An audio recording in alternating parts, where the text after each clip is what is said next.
Hello students, welcome to my channel. We are reading chapter 4 of history, our past one. The name of the chapter is What Books and Burials Tell Us. Previous video में हम books के बारे में read किया हमने कि हमारे वेद 4 वेद हैं और उन 4 वेदों में से ऋग्वेद जो है वो सबसे पुराना वेद है। और हमने अपने प्रीवियस वीडियो में ऋग्वेद के बारे में ही रीड किया कि ऋग्वेद को कब कंपोज किया गया था, कौन कौन सी लैंग्वेजेस उसमें आती हैं, how historians study the Rigveda, historians Rigveda की स्टडी कैसे करते हैं, किस फॉर्म में ऋग्वेद में हिम्स दिए हुए हैं, जिसमें हमने एक डायलॉग भी देखा विश्वामित्र और 2 रिवर्स के बीच में। Then cattle, horses and chariots, इसमें हमने कि ऋग्वेद में कैटल, हॉर्सेस और चैरियट्स के क्या सिग्निफिकेंस थे, इनकी क्या इंपॉर्टेंस थी, इसके बारे में हमने देखा। Words to describe people, Rigveda society में कौन कौन से वर्ड्स ऐसे थे जो लोगों को डिस्क्राइब करते थे उनके वर्क के आधार पर, लैंग्वेज के बेस पर या उनके फैमिली बैकग्राउंड के बेस पर। तो इस तरह से कुछ वर्ड्स ऐसे यूज़ किए जाते थे जो उनको दर्शाते थे कि किस टाइप के लोग ऋग्वेद सोसाइटी में रहते थे। आज हम स्टार्ट करेंगे बरियल्स की what burials tell us. Books के बारे में हम रीड कर चुके हैं। From today we will start our next topic, burials. Let's start the chapter. Silent sentinels, the story of the megaliths. Silent sentinels means शांत प्रहरी, the story of the megaliths, megaliths की कहानी। अब मेगालिथ क्या होते हैं? मेगालिथ्स होते हैं बिग स्टोन्स। मेगा मीन्स बड़ा एंड लिथ्स मीन्स स्टोन, तो मेगालिथ्स मीन्स बड़े बड़े पत्थर। Look at the illustration on the next page. तो चलिए नेक्स्ट पेज पर इलिस्ट्रेशन देखते हैं। देखिए यहाँ पर एक कब्र दिखाई दे रही है और इसके चारों ओर बड़े बड़े पत्थर दिखाई दे रहे होंगे आपको। तो ये जो बड़े बड़े पत्थर हैं ये स्टोन बोल्डर्स हैं और इन पत्थरों के बीच में एक कब्र आपको दिखाई दे रही है कि यहाँ पर मेगालिथिक पीरियड में लोगों को यहाँ पर दफनाया जाता था। तो देखते हैं मेगालिथ क्या है। The stone boulders known as megaliths, literally big stones. अब मेगालिथ्स क्या है, मेगालिथ्स को हम कैसे जानते हैं? दीज स्टोन बोल्डर्स, जो बड़े बड़े पत्थर हैं वो मेगालिथ्स कहे जाते हैं, literally big stones. These were carefully arranged by people and were used to mark burial sites. इनको लोगों द्वारा बहुत केयरफुली अरेंज किया जाता था, किस लिए? बरियल साइट को मार्क करने के लिए कि कहाँ पर मरे हुओं को दफनाया गया है। तो उस जगह को मार्क करने के लिए इन बड़े बड़े पत्थरों को यूज़ किया जाता था। The practice of erecting megaliths began about 3000 years ago and was prevalent throughout the Deccan, South India, in the Northeast and Kashmir. अब जो ये मेगालिथ की प्रैक्टिस है, मेगालिथ की जो परंपरा है वो 3000 ईयर्स पहले स्टार्ट हुई थी और डेक्कन, साउथ इंडिया और नॉर्थ ईस्ट और कश्मीर में इनको सबसे पहले स्टार्ट किया गया था। Some important megalith sites are shown on map 2, page number 13। कुछ important megalith sites map 2 page number 13 पर दिखाए गए हैं। While some megaliths can be seen on the surface, other megaliths burials are often underground. अब जहाँ की कुछ megaliths जो हैं वो ज़मीन पर ही उनको हम ज़मीन पर भी देख सकते हैं और कुछ मेगालिथ्स ऐसे होते हैं जो ज़मीन के अंदर अंडरग्राउंड जो पाए जाते हैं। Sometimes archaeologists had a circle of stone boulders or a single large stone standing on the ground. अब कभी कभी आर्कियोलॉजिस्ट को कुछ गोल आकार के स्टोन बोल्डर्स मिले हैं या कुछ एक सिंगल तरह के एक अकेला बहुत बड़ा स्टोन भी मिला है जो कि ज़मीन पर खड़ा हुआ है। These are the only indications that there are burials beneath.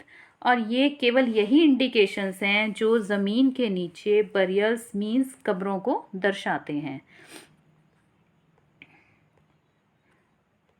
All these burials have some common features. अब इन बरियल्स के, इन कब्रों के कुछ कॉमन फीचर्स हैं। कौन से कॉमन फीचर्स हैं वो देखते हैं। Generally the dead were buried with distinctive pots which are called black and red ware.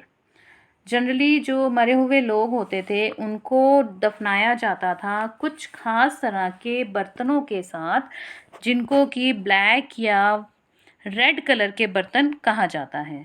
Also found are tools and weapons of iron and sometimes skeletons of horses, horse equipment and ornaments of stone and gold. और archaeologist को कहीं कहीं पर horses के skeletons भी मिले हैं और उन्होंने आयरन के टूल्स और वेपन्स भी पाए हैं. आर्कियोलॉजिस्ट को आयरन और टूल्स के वेपन्स भी मिले हैं बरियल साइट पर और कहीं कहीं पर हॉर्सेस के स्केलेटन भी मिले हैं, हॉर्सेस इक्विपमेंट भी मिले हैं और स्टोन और गोल्ड के ऑर्नामेंट्स भी मिले हैं. तो इससे क्या पता चलता है कि मेगालिथिक पीरियड में जब लोगों को दफनाया जाता था मरे हुए लोगों को तो उन लोगों के साथ ये चीज़ें मिलती थी जैसे आयरन के टूल्स वेपन्स, कहीं कहीं बार घोड़ों के कंकाल भी मिल जाते थे, घोड़ों के इक्विपमेंट भी मिलते थे या किसी किसी कब्र के साथ कुछ स्टोन और गोल्ड के ऑर्नामेंट्स भी मिलते थे. Now here is one question, was iron use in the Harappan cities? क्या हड़प्पन सिटीज़ में आयरन को यूज़ किया जाता था? नो. हड़प्पन सिटीज़ में कॉपर, ब्रॉन्ज और स्टोन को यूज़ किया जाता था. बट मेगालिथिक पीरियड में आयरन को यूज़ करना शुरू कर दिया था. ये हमें कैसे पता चलता है? ये हमें इस चीज़ से पता चलता है कि जब मरे हुए लोगों के साथ हमें आयरन के टूल्स और वेपन्स मिले हैं तो इन चीज़ों को देखकर आर्कियोलॉजिस्ट ये पता लगाते हैं कि मेगालिथिक पीरियड में लोगों ने आयरन को यूज़ करना स्टार्ट कर दिया था. So here are some pictures. Iron equipment found from megalithic burials.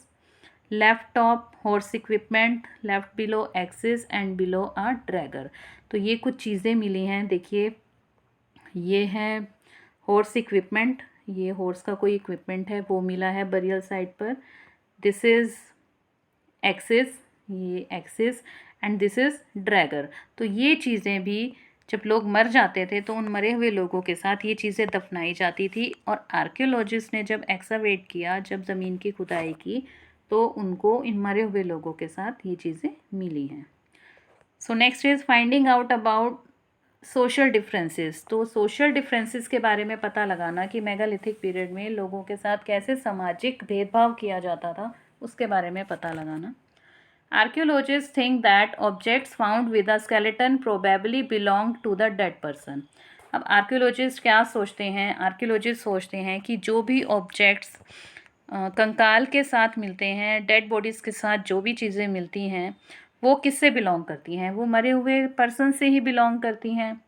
Sometimes more objects are found in one grave than in another.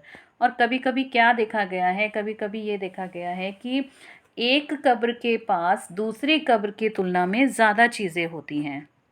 Find Brahmagiri on map 2 page number 13. अब ब्रह्मगिरी को देखो मैप 2 में page number 13 पर.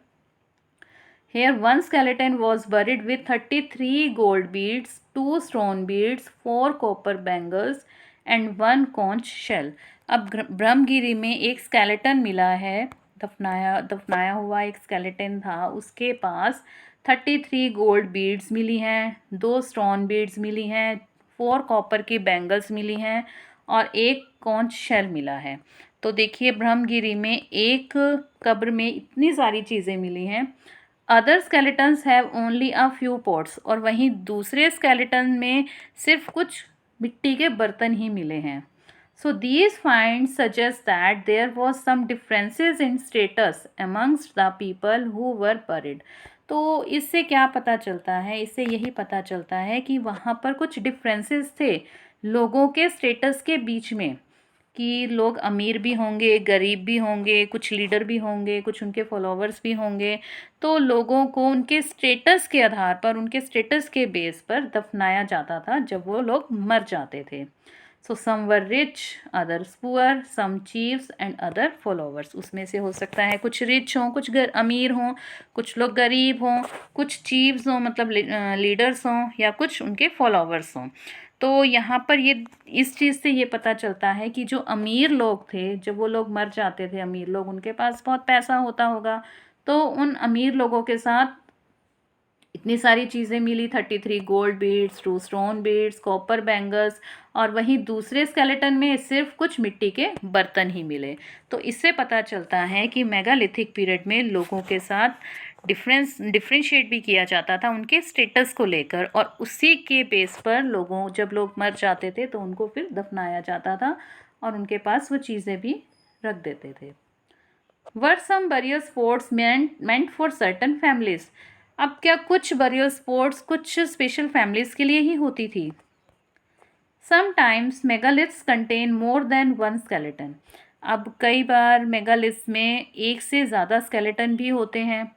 These indicate that people perhaps belonging to the same family were buried in the same place though not at the same time. इससे क्या पता चलता है? इससे ये पता चलता है कि लोग शायद जो सेम फैमिली से बिलोंग करते हों, उनको सेम प्लेस पर बरी कर दिया गया हो, मतलब सेम जगह पर ही दफना दिया गया हो, दो not at the same time. But ये ज़रूरी नहीं है कि सेम टाइम पर ही उनको दफनाया गया हो। मीन्स एक फैमिली के एक से ज़्यादा पर्सन को एक ही कब्र में दफना देना, बट अलग अलग समय पर। The bodies of those who died later were brought in to the grave through the port holes. अगर कोई दूसरा व्यक्ति, एक व्यक्ति मर गया, उसको दफना दिया कब्र में, उसके बाद उसी फैमिली का अगर दूसरा व्यक्ति मर जाता था तो उसको उसी कब्र में पोर्ट होल बनाए जाते थे मेगालिथ्स में, तो उस पोर्ट होल के थ्रू उस दूसरे व्यक्ति को कब्र में डाल दिया जाता था। स्टोन सर्कल्स और borders placed on the surface probably served as signpost to find the burial sites so that people could return to the same place whenever they wanted to. और कुछ स्टोन सर्कल्स या boulders को भी place किया जाता था उस surface पर जहाँ पर उस एक कब्र को दफनाया जाता था। और इन स्टोन बोल्डर्स और सर्कल्स को क्यों उस प्लेस पर रखा जाता था? ताकि वो एक साइन स्पोर्ट्स की तरह काम करे, मीन्स एक साइन की तरह काम करे कि अगर किसी व्यक्ति ने दोबारा से किसी डेड बॉडी को लेकर आना है तो वो उसी सेम प्लेस पर ही आए जहाँ पर वो आना चाहता है। तो साइंस के लिए, मतलब कुछ चिन्ह के लिए बरियल साइट पर कुछ सर्कल्स या बोल्डर्स को भी प्लेस कर दिया जाता था। तो यहाँ देखिए पोर्ट होल दिखाया गया है।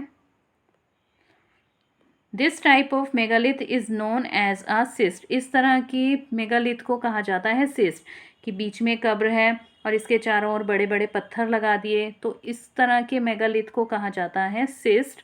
Some cysts like the one shown here have portholes which could be used as an entrance. और कुछ cysts जैसे कि एक यहाँ पर दिखाया गया है, उसमें एक पोर्ट होल है जिसमें जो कि एक रास्ता था, एक एंट्रेंस हो सकता था इस कब्र में आने के लिए। ये देखिए यहाँ पर एक पोर्ट होल दिखाया गया है।